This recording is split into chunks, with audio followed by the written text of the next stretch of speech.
It's 6 o'clock. In a couple of hours, the President of the United States will be giving his State of the Union speech, and I'll be heading down to the floor shortly to get ready for that. I hope that tonight the President's going to talk about putting this country back to work in a meaningful way. We can't sustain 10% unemployment nationally, 11.1 in my state, and in my district it's probably even higher than that. So my hope is that the President will talk directly about how we're going to do this. You know, I have a jobs bill that is sitting in the House, H.R. 4290, that will put 3 million people to work, and that's at the low end according to some estimates. We think actually it could be up to 5 million. But we simply have got to get this country moving again, you know, and we talk a lot about health care and people, 14,000 people that lose their health care every day. Many of those people that are losing their health care are losing it because they've lost their job and they simply cannot afford health insurance for their families. I think that's, you know, something we've got to fix.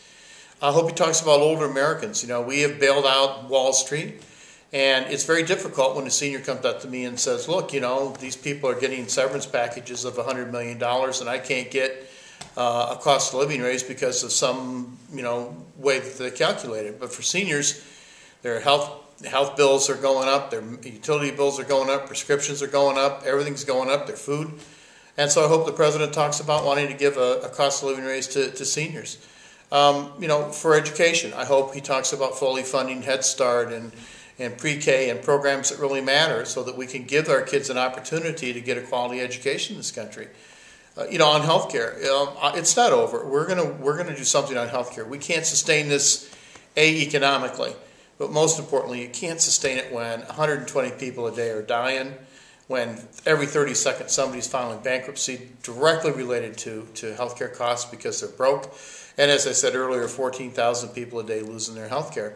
You know, one race, one Senate race, one congressional race in this country ought not to determine what we ought to be doing to help people have quality, decent health care. Keep in mind, the only nation now, industrialized nation on the planet, without a universal health care for their citizens is the United States of America. Yet, best doctors, best hospitals, best nurses, best equipment, and yet it's access to it. And so, you know, I want to invest in, I hope the President will talk about investing in health care in terms of, you know, community health clinics like I have in my district where they serve literally thousands of people each and every day.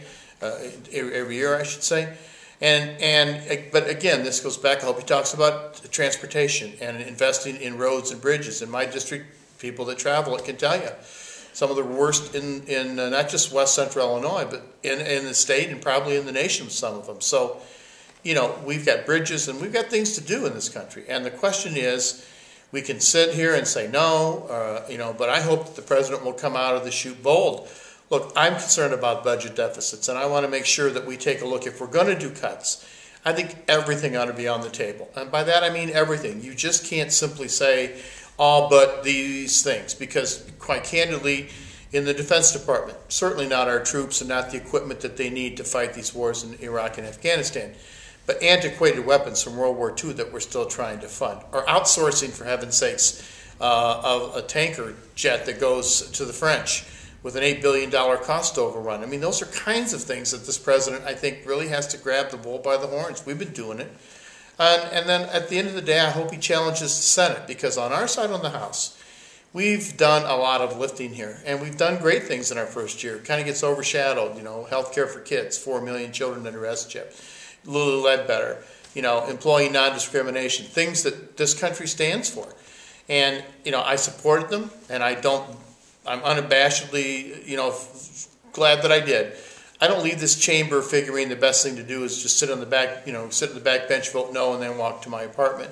That's not why I think people sent me here. So I hope he addresses these issues. I hope he challenges the Senate and us, but most importantly, his own administration. I think the people with him, I'm hoping that they've had, you know, a thorough talking to, if you will, about how are we going to get this country moving. And we have got to stop this practice, I think, of saying, well, Wall Street to Main Street. It isn't just that. It's it's not just Wall Street and Main Street. It's the people that live on Main Street, that reside around Main Street, with the children who want to go to school, and ordinary people. That's the people he needs to talk to tonight. I'm not worried about what he has to say to me. He needs to talk about the State of the Union to ordinary people across this country. He had a huge election mandate.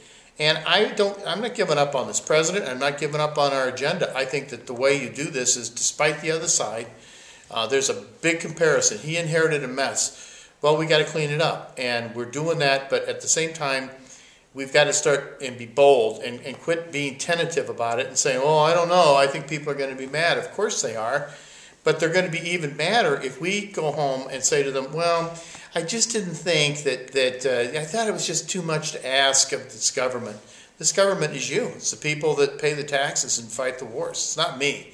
And for that matter, it's not the President of the United States. It's your government. We need to work for you, and that's what I hope he'll talk about tonight.